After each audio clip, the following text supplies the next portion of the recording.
今天晚餐做的全部都是蒸菜，简单好吃的同时又多样化。现在是5点10多分了，从外面着急忙慌的回来哈。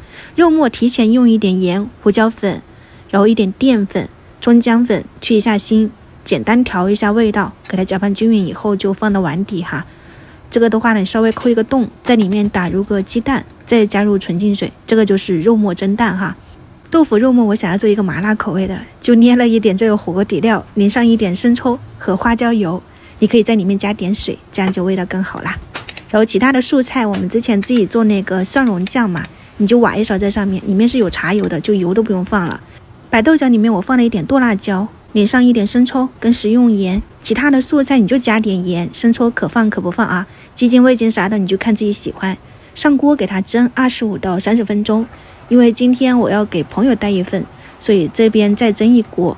这个是油辣椒，毛豆跟豆干都是卤过的，就放一点油辣椒跟蒜末就可以了。同样的蒸法啊，就是也是20多分钟吧。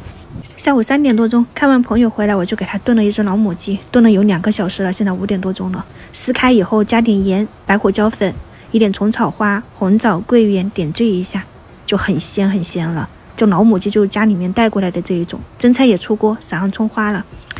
他呢就是没事的时候一堆人围着，有事的时候呢就一个人，我今天多做一点给他端过去，1人份几人份蒸菜都可以搞定。现在快6点钟了，我得抓紧时间给他送过去，他们吃完饭还得去打球。